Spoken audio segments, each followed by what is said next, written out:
My name is Nora. I am 33 years old, and I am the father of three wonderful daughters, Emma, Grace, and Luna.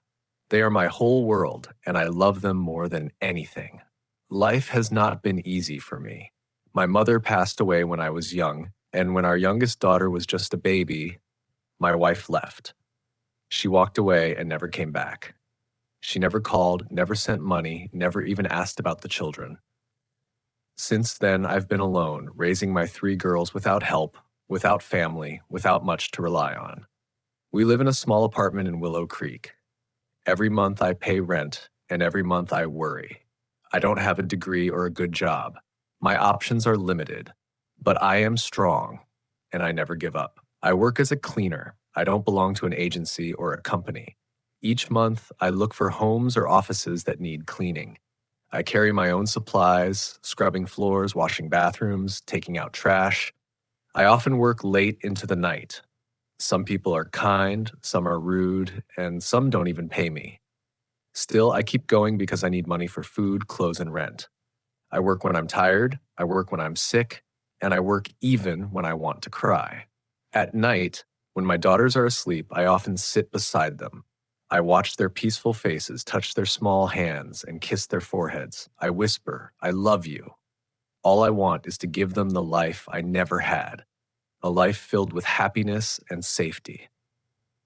One cold evening, as I walked my daughters home after a long cleaning job, the sky grew dark and the rain poured down. The sidewalks were icy. Emma held my hand tightly while Grace and Luna walked close behind. "Papa, I'm cold," little Luna said. She was only 5. I pulled her close, wrapped my scarf around her shoulders, and promised we'd be home soon. The street was quiet, the lights dim. I gripped their hands, nervous. Suddenly, a blinding light, a loud crash, and terrible pain struck me. Then everything went black. When I woke, I saw a white ceiling, heard beeping machines, and smelled medicine. I was in the hospital. My body ached, my head felt heavy, and panic filled me as I remembered the accident. My daughters, where were they? I whispered their names. A nurse came to me with a kind smile and said, "Don't move too much. You were in a bad accident." My voice cracked as I asked about my children. She gently held my hand and said, "They're here. They're safe." Tears ran down my face. Moments later, the door opened and my 3 daughters rushed in. "Papa," they cried, hugging me, kissing me, holding my hands. I wept as I held them close. Then the doctor arrived with serious news. My leg was broken, I needed surgery, and I would need weeks to recover. Panic set in again. I couldn't afford to stop working. I needed to pay rent, buy food, keep us alive. And then I remembered something worse. My cleaning supplies, borrowed from a friend, were destroyed in the accident. On top of that, I had accidentally damaged the front of a luxury store when I fell. The owner demanded $20,000. I had nothing. I was broken. The next day, something unexpected happened. My story spread on the internet. People read about my struggle and saw pictures of my daughters. Many kind strangers began sending help. Donations came in, messages of encouragement arrived, and then one day, I received a phone call. A deep voice said, "I heard your story. I want to help you." I was nervous. "Who are you?" I asked. "You will see soon," the voice replied.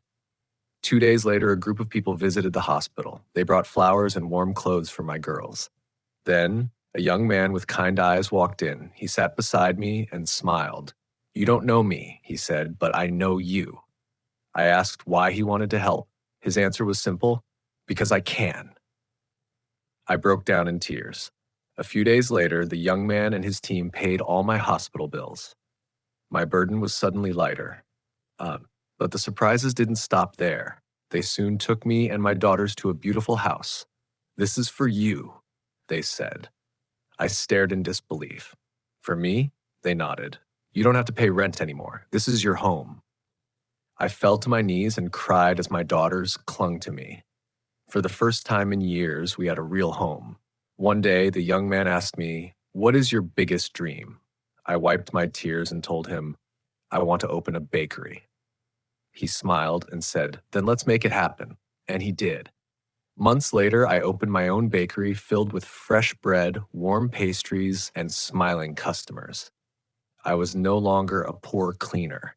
I was no longer just a struggling father. I was a business owner, proud and strong.